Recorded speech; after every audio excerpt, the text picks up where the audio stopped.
Hi friends, welcome to our channel SPS பனானாங்க. இந்த வீடியோவில் தாய் வாழையை ஏன் ஆட்கள் வச்சு பிடுங்குறாங்க, அது போக ஊடு பயிராக இதில் என்ன பண்ணியிருக்காங்க அப்படிங்கிறதையும் டீட்டெயில்டாக பார்க்கலாம் வாங்க. இந்த வீடியோவில் பிடுங்கிட்டு இருக்க வாழை பார்த்திங்கன்னா செவ்வாழைங்க. இந்த செவ்வாழை பார்த்திங்கன்னா நட்ட 3 மாதத்துக்கு அப்புறம் இடையில பாக்கு செடியை கொண்டாந்து நட்டுருக்காங்க. இந்த பாக்கு செடி பார்த்திங்கன்னா நட்டதுலேருந்து கிட்டத்தட்ட 2 வருஷத்துக்கு நிழல் தேவைப்படுங்க. இந்த செவ்வாழை அறுவடை முடிஞ்சதுனால பார்த்திங்கன்னா பிடுங்கி நடுவால் போட்டு வர்றாங்க. பாக்கு செடிக்கு பார்த்திங்கன்னா அடுத்த பேட்ச் வாழைக்கன்று இடையில நட்டு வச்சிட்டாங்க. இப்படி பிடுங்குற தாய் வாழை பார்த்திங்கன்னா பாக்கு செடி மேலே விழாமல் பாதுகாப்பாக பிடுங்கணுங்க. பாக்கு செடி பார்த்திங்கன்னா 3 வருஷத்துலேயே காய் வர்ற ரகம் இருக்குதுங்க. நாட்டு ரகம் அப்படின்னா 5 வருஷத்தில் காய் வருங்க.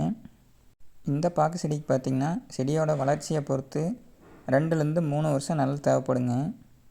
இந்த மாதிரி பிடுங்கிறதுக்கு ஒரு வாழைக்கு எத்தனை ரூபா செலவுங்கிறத இந்த வீடியோவோட கடைசியில் சொல்கிறேங்க. இப்போ இந்த பாக்கு செடிக்கு பார்த்திங்கன்னா அடுத்த பேட்ச் வாழைக்கண்ணா பார்த்திங்கன்னா நேந்திர போட்டிருக்காங்க. இந்த நேந்திரன் வாழையும் பார்த்திங்கன்னா அடுத்த வருஷம் குளத்தள்ளி காய் வெட்டினதுக்கப்புறம் பார்த்திங்கன்னா இந்த மாதிரி ஆட்களை விட்டு பிடுங்கி சுத்தம் செஞ்சுருவாங்க. அதுக்கப்புறம் பார்த்திங்கன்னா பாக்கு செடிக்கு நிழல் தேவைப்படாதுன்னு நினைக்கிறேங்க. அடுத்த வருஷங்கும் போது கொஞ்சம் நல்லா வளர்ந்துடும் அப்படின்னு எதிர்பார்க்கலாங்க. இந்த தாய் வாழையை தோன்றதுக்கு பார்த்திங்கன்னா ஃபஸ்ட்டு அல்லையில் இருக்க பக்கக்கண்ணுங்களை தோண்டி சென்டரில் போடுவாங்க. பக்கக்கண்கள் அனைத்தையும் தோண்டினதுக்கப்புறம் பார்த்திங்கன்னா நடுவால் இருக்க தாய் வாழையும் தோண்டி சென்டரில் போடுவாங்க. இப்படி ஆட்கள் வச்சு வாழையை தோண்டி சென்டரில் போடுறதுனால பார்த்திங்கன்னா பாக்கு செடி எந்த சேதமும் ஆகாமல் இருக்குதுங்க. என்ன தான் நம்ம நவீன உலகத்தில் இருந்தாலும் பார்த்திங்கன்னா இந்த மாதிரி நேர்த்தியான வேலைக்கு பார்த்திங்கன்னா ஆட்களை வச்சு வேலை செஞ்சால் தான் பார்த்திங்கன்னா கரெக்டாக இருக்குதுங்க. இப்போ நீங்கள் வீடியோவில் பார்த்துட்ருக்க செவ்வாழை பார்த்திங்கன்னா 7க்கு 7 அப்படிங்கிற இடைவெளியில் நடவு செஞ்சுருக்குறாங்க. அதே போல் ஊடு பயிராக பாக்கு செடியும் பார்த்திங்கன்னா 7க்கு 7 அப்படிங்கிற இடைவெளியில் தான் பாக்கு செடியும் நடவு செஞ்சுருக்காங்க. இது எப்படி சாத்தியம் அப்படின்னு நீங்கள் கேட்கலாங்க. 2 வாழையோட சென்டரில் பார்த்திங்கன்னா பாக்கு செடி வருங்க.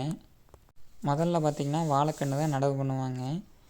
இப்படி நடவு பண்ண வாழைக்கன்று நிழல் கட்டினதுக்கப்புறம் பார்த்திங்கன்னா ஒரு 3 மாதம் கழித்து இடையில இந்த பாக்கு செடியை நடவு பண்ணுவாங்க. பாக்கு செடி நடவு பண்ணுறதுக்கு பார்த்திங்கன்னா பூவன், தேன் வாழை, செவ்வாழை, நேந்திரன் போன்ற வெரைட்டியை சூஸ் பண்ணலாங்க. எந்த வெரைட்டியாக இருந்தாலும் சரிங்க. வாழை கன்று பார்த்திங்கன்னா நிழல் கட்டினதுக்கப்புறம் தான் பார்த்திங்கன்னா பாக்கு செடியை நடவு செய்வாங்க. பாக்கு செடிக்கு பார்த்திங்கன்னா 2 அல்லது 3 வருஷம் பார்த்திங்கன்னா கட்டாயம் நிழல் தேவைப்படுங்க. நம்ம சத்தியமங்கலம் ஏரியாவில் பார்த்திங்கன்னா ஆட்கள் பிரச்சனையினால் பார்த்திங்கன்னா அதிகப்படியான விவசாயிகள் பார்த்திங்கன்னா பாக்கு செடி விவசாயம் பண்ணிட்டு வராங்க. கொஞ்ச நாள் போச்சுன்னா வாழை விவசாயம் செய்யக்கூடிய விவசாயிகள் பார்த்திங்கன்னா ரொம்பவுமே குறைஞ்சிருவாங்க. எதனால் இப்படி சொல்கிறேன்னு பார்த்திங்கன்னா எல்லா விவசாயம் பார்த்திங்கன்னா வாழைக்கண்ணுக்கு நடுவால் பாக்கு செடியை நிறைய பேர் நட்டு வச்சுட்டாங்க. வாழை விவசாயம் பார்த்திங்கன்னா வருஷத்து வெள்ளாமைங்க. வெயில், மழை, காற்று இதெல்லாம் தப்பிச்சு வாழைக்காய் வெட்டி நல்ல விலைக்கு விற்பனை செஞ்சு கைக்கு காசு வந்தால் தாங்க நெசம். வருஷம் வாழை விவசாயம் பண்ணுற விவசாயிகள் பார்த்திங்கன்னா ஏதோ ஒரு வருஷம் கண்டிப்பாக நஷ்டத்தை எதிர்கொண்டே இருக்கிறாங்க. இதுக்காண்டி பார்த்திங்கன்னா பாக்கு செடிக்கு போயிடலாம் அப்படின்னு நிறையா விவசாயிகள் பார்த்திங்கன்னா பாக்கு செடியை நட்டு வச்சிட்டாங்க. ஒருத்தரை பார்த்து இன்னொருத்தர்னு அனைத்து விவசாயம் பார்த்திங்கன்னா பாக்கு செடியை நடவு செய்கிறாங்க. கேட்டால் லாபம் பெருசாக வராட்டியும் பரவாயில்ல தம்பி, வருஷம் ஒரு விவசாயத்துலேருந்து இன்னொரு விவசாயம் அழிச்சு பண்ணுறதே ஒரு பெரிய செலவாக தெரியுது தம்பி. அதுக்கு மாற்றாக தான் பார்த்திங்கன்னா இந்த மாதிரி பாக்கு பிள்ளையா ஒரு 5 வருஷம் கஷ்டப்பட்டாலும் பரவாயில்லன்னு நடவு செய்கிறோம். 5 வருஷத்துக்கு அப்புறம் பார்த்திங்கன்னா அழிச்சு பண்ணுற செலவு இல்லை, வருமானம் கம்மினாலும் அப்படியே காலத்தை ஓட்டலாம் அப்படிங்கிறாங்க. இவர் சொல்கிறதுக்கு சரியாக இருந்தாலும் பார்த்திங்கன்னா எல்லா விவசாயம் ஒரே விவசாயத்தை பண்ணால் அது பெரிய லாபத்தை கொடுக்காது அப்படிங்கிறது தான் உண்மைங்க. நம்ம சத்தியமங்கலம் ஏரியாவில் பார்த்திங்கன்னா நிறையா விவசாயிகள் பார்த்திங்கன்னா பாக்கு செடி, தென்னஞ்செடி இந்த 2யுமே தான் அதிக அளவில் பயிர் செஞ்சுட்டு வர்றாங்க. நல்ல விலை இருக்கும்போது பார்த்திங்கன்னா விளைச்சல் இருக்கிறதில்ல, விளைச்சல் இருக்கும்போது பார்த்திங்கன்னா நல்ல விலை கிடைக்கிறதில்ல. இதுதாங்க விவசாயியோட குமரல்.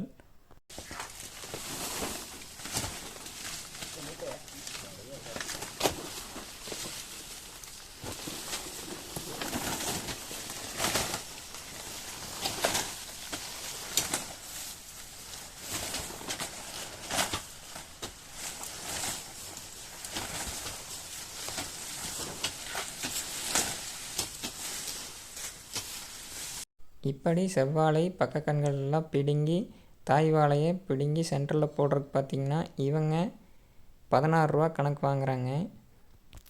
இந்த மாதிரி தாய் வாழை தோன்றதுக்கு உங்கள் ஊரில் எத்தனை ரூபா வாங்குகிறாங்க அப்படிங்கிறத ஊர் பேர் போட்டு என்ன வாழை எத்தனை ரூபா வாங்குகிறாங்க அப்படின்னு வீடியோ கீழே கமெண்ட் பண்ணுங்கள், எல்லோரும் தெரிஞ்சுக்கலாம். என்னதான் டிராக்டரு ஜேசிபின்னு வந்தாலும் இந்த மாதிரி நேர்த்தியான வேலைக்கு ஆட்களை விட்டு தான் வேலை செய்ய முடியுங்க. இப்படி கடினமாக உழைக்கக்கூடிய இவங்களுடைய வேலை உங்களுக்கு பிடிச்சிருந்தா இந்த வீடியோ கீழே ஒரு லைக்கை போடுங்க. செவ்வாழை தோன்றங்கிறது பார்த்திங்கன்னா நேந்திரன் G9 இதெல்லாம் கம்பேர் பண்ணும்போது கடினமான ஒரு வேலை இதாங்க. வாழை தோன்றதுக்கும் பார்த்திங்கன்னா வாழையுடைய வெரைட்டியை பொறுத்து ஒவ்வொரு வாழைக்கும் ஒவ்வொரு ரேட் வருங்க. இப்படி பாக்கு செடிக்கு பார்த்திங்கன்னா வெரைட்டியை பொறுத்து 2 அல்லது 3 வருடங்களுக்கு பார்த்திங்கன்னா நிழல் தேவைப்படுங்க. செவ்வாழையில் பக்கக்கன்று விடுறதுங்கிறது பார்த்திங்கன்னா நல்ல ஈல்டு தராதுங்க. அதனால தான் இவங்க பார்த்திங்கன்னா நேந்திரன் இடையில நடவு பண்ணிவிட்டு செவ்வாழையை பார்த்திங்கன்னா தோண்டி சென்டரில் போடுறாங்க. சூரிய வெளிச்சம் நேந்திரங்கன்று மேலே நல்லா படும்போது பார்த்திங்கன்னா சீக்கிரம் வளர்றக்க ஆரம்பிக்குங்க. வளர்ந்து பாக்கு செடிக்கு கொஞ்சம் நாளைக்கு நிழல் ஆகிக்குங்க. இது போன்ற யூஸ்ஃபுல்லான பயனுள்ள டிப்ஸ்க்கு நம்ம சேனலை மறக்காமல் ஃபாலோ பண்ணிக்கங்க. தேங்க்யூ.